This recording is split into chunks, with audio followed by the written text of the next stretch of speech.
This is The Space Shot, episode 134 for September 25th, 2017. Discovery. Hey everyone, welcome to The Space Shot, your daily space history, pop culture, and news fix. I'm John Molnix.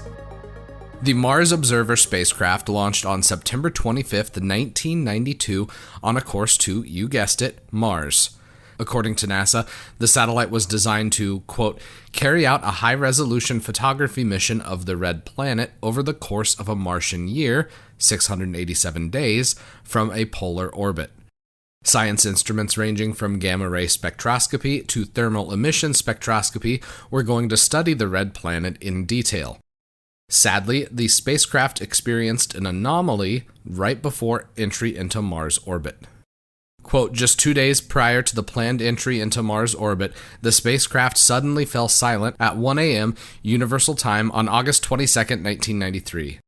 The results of a 5-month investigation proved to be inconclusive, but one likely cause of the catastrophic failure may have been a fuel line rupture that could have damaged the spacecraft's electronics, throwing the vehicle into a spin.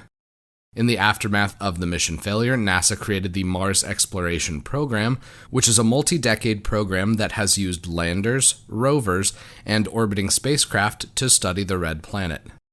I'm linking to NASA's Mars Exploration Program website in the show notes, so be sure to check it out. On a funny note, yesterday when I was researching for today's episode, the Curiosity rover recorded a high of negative 17 degrees Fahrenheit and a low of negative 108 on the Martian surface. So if you think the changing seasons here on Earth mean wild temperature swings during the course of a day, you probably wouldn't like living on Mars. Now, I've got a few things to say about the first 2 episodes of Star Trek Discovery and some of the fan reactions surrounding those first episodes. First off, I've seen multiple reviews both on social media and on websites like IMDb that are critical of the show because one of the characters is, quote, hard to understand, or that they're upset generally about the diversity of the crew of the Shenzhou.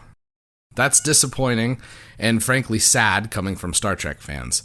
For a fan base that's supposedly taken to heart the idea of infinite diversity and infinite combinations, I find it disappointing that people resort to attacking something new just because it doesn't fit their preconceived notions of what Star Trek should be or look like. And if you can tell, Mr. Tim isn't very happy with them either.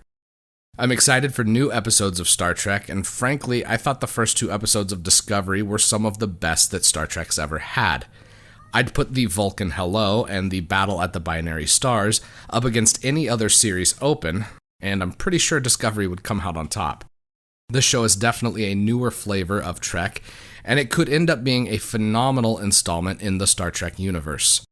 One final note on Star Trek Discovery, we haven't even seen the ship that the show is named after, the USS Discovery, or her crew, so all of the reviews, both positive and negative, are based around a ship and a crew that we see in 2 episodes. I hope that Discovery is able to bring in new fans and that old fans will also end up enjoying the show. I think a lot of the negative feelings towards the show are because CBS decided to put Discovery behind their all-access paywall. Well, it's $6 for a plan with limited commercials per month. Personally, I think $1.50 per episode isn't a bad deal, and when you're done with the season, just drop the all-access pass. Problem solved. To the fans claiming that Roddenberry is rolling in his grave about the commercialization of Star Trek, let's remember that show business is that, a business. Check out the show notes for more information on today's episode, and be sure to connect with me on Instagram and Twitter. Find me at John Molnix. I'm always up to chat. Let me know what you think of the show by leaving a rating in iTunes. It takes just a minute to do that, and it makes a huge difference because it helps even more people find the show. I'd also appreciate if you could share the Space Shot with your friends and family, and anyone else that enjoys podcasts. I'm John Molnix, and I'll catch you on the flip side.